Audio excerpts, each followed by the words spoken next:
Iran की ताकत से अमेरिका और इजराइल की हालत खराब है। ईरान को लेकर अमेरिका कभी पाबंदियों की बात करता है तो कभी पाबंदी उठाने की बात करता है। ईरान के न्यूक्लियर प्रोग्राम से अमेरिका और इजराइल का मिशन नाकाम होता नजर आ रहा है।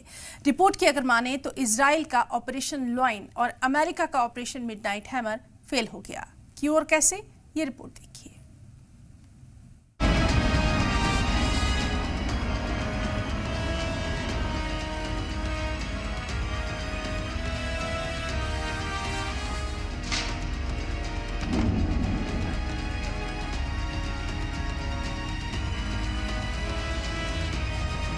ईरान जंग में सीज फायर के एक हफ्ते भी नहीं हुए कि ईरान ने वो काम शुरू कर दिया है जिससे पूरी दुनिया में हलचल मची है। कहा जा रहा है कि ईरान ने नताज न्यूक्लियर साइट पर काम शुरू कर दिया है। लगा कि महफूज किए गए अनरिच्ड यूरेनियम को ईरान निकालने की कोशिश कर रहा है, जबकि अमेरिका ने फोर्डो, इस्फहा और नताज को B-2 बमर के हमले में तबाह करने का दावा किया था। यह हलचल मचा देने वाली खबर है। ऐसे में ट्रंप और नेतन्याहू क्या करेंगे? मतलब क्या फिर से बड़ी जंग शुरू होने वाली है? क्या अब ईरान की जंग डायरेक्ट अमेरिका से शुरू होगी? आपको बता दें कि नताज प्लांट पहाड़ी के काफी नीचे बना है। एयर स्ट्राइक से बचाव के लिए भारी कंक्रीट की दीवार है। 2002 में पहली बार सैटेलाइट तस्वीरें आई थी। 2010 में नताज पर इजराइल ने साइबर अटैक किया था। दरअसल 21 और 22 की दरमियानी रात अमेरिका ने मिडनाइट हैमर चलाया और ईरान के 3 न्यूक्लियर सेंटर्स पर हमले का दावा किया। नताज, इस्फहान और फोर्डो पर 14,000 टन का बंकर बस्टर बम GBU-57 बम गिराया गया। इजराइल इन्हीं तीनों साइट को तबाह करने के लिए बार बार हमले कर रहा था, लेकिन अब नताज साइट पर हलचल शुरू हो गई है।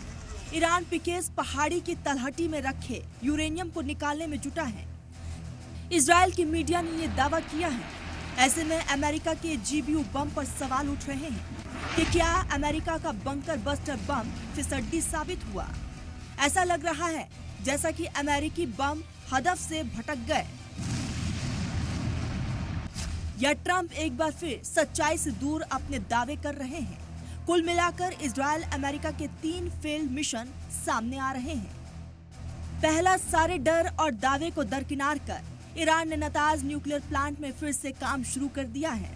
दूसरा, इजराइल और अमेरिका 400 किलो यूरेनियम का कुछ पता नहीं लगा पा रहे हैं। इजरायली खुफिया एजेंसी भी इसका पता लगाने में नाकाम है। तीसरा और सबसे बड़ी नाकामी, इजराइल और अमेरिका की शदीद बमबारी में भी ईरान आज भी मजबूती के साथ खड़ा है। अमेरिका जो भी दावे करे, ईरान ने 400 किलो न्यूक्लियर महफूज मकाम पर पहुंचा दिया। ईरान को 13 तारीख को ही पता चल गया था कि इजरायली हमले का सिर्फ एक ही मकसद है, उसके न्यूक्लियर सेंटर्स को तबाह और बर्बाद करना। ईरान के पास सबसे पहला हदफ था अनरिच यूरेनियम को महफूज करना। ईरान ने वही किया। बताया जा रहा है कि ईरान के तीनों अहम न्यूक्लियर साइट एक दूसरे से जुड़े हैं। यानी रिपोर्ट के मुताबिक ईरान ने तीनों एटमी सेंटर जमीन के 300 फीट नीचे मौजूद रखा है। ईरान के तीनों एटमी सेंटर पहाड़ के नीचे मौजूद हैं। ईरान के अंडरग्राउंड तीनों एटमी सेंटर टनल से जुड़े हैं। 2 लेन के टनल में बड़े बड़े ट्रक आराम से जा सकते हैं। इन्हीं सुरंगों के जरिए यूरेनियम शिफ्ट करने का शक है।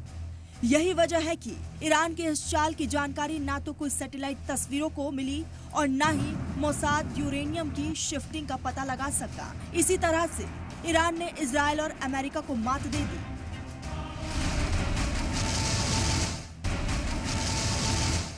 यूरेनियम के गायब होने की खबर ने इजराइल और अमेरिका की नींद गायब कर दी है। इजरायली खुफिया एजेंसी मोसाद की नाकामी के बाद इजराइल भी देर से जगा है। इजरायली डिफेंस मिनिस्टर ईरान को जिस तरह से धमकी दी है, उससे साफ है कि मिडल ईस्ट में फिर से जंग भड़क सकता है। ईरान के हवाले से अमेरिका ने भी सख्त तबसरा किया है। डोनाल्ड ट्रंप ने कहा कि हम ईरान से उम्मीद करते हैं कि वो अपने न्यूक्लियर प्रोग्राम को फिर से शुरू नहीं करेगा और इंटरनेशनल इंस्पेक्शन के लिए अपने दरवाजे खोल देगा। अगर ईरान ने अपने न्यूक्लियर प्रोग्राम को फिर से आगे बढ़ाया तो अमेरिका बिना ज्यादा कुछ सोचे ईरान पर फिर से बमबारी कर देगा। न्यूक्लियर प्रोग्राम के लिए ईरान ने इंटरनेशनल एटॉमिक एजेंसी को ईरान के अंदर आने से मना कर दिया है और न्यूक्लियर नॉन प्रोलिफरेशन ट्रीटी से बाहर निकालने की धमकी दी है। हालांकि इस ट्रीटी में रहकर भी कई मुल्क न्यूक्लियर प्रोग्राम पर गुपचुप तरीके से काम करते रहे हैं। नॉर्थ कोरिया इसकी सबसे बड़ी मिसाल है। न्यूक्लियर नॉन प्रोलिफरेशन ट्रीटी क्या है, इस पर नजर डालें तो इस ट्रीटी में दुनिया के 191 मुल्क शामिल हैं। इसका मकसद है एटमी हथियार का प्रोडक्शन रोकना है।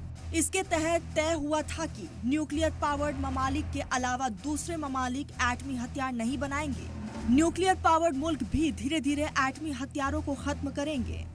कुल मिलाकर देखा जाए तो अमेरिका का कोई ठिकाना नहीं, कब उसकी पॉलिसी चेंज हो जाए, कब वो ईरान के खिलाफ हो जाए और कब हिमायत में आ जाए, कोई नहीं जानता। और डर है कि वर्ल्ड वॉर 3 की शुरुआत ना हो जाए। ब्यूरो रिपोर्ट, सलाम टीवी।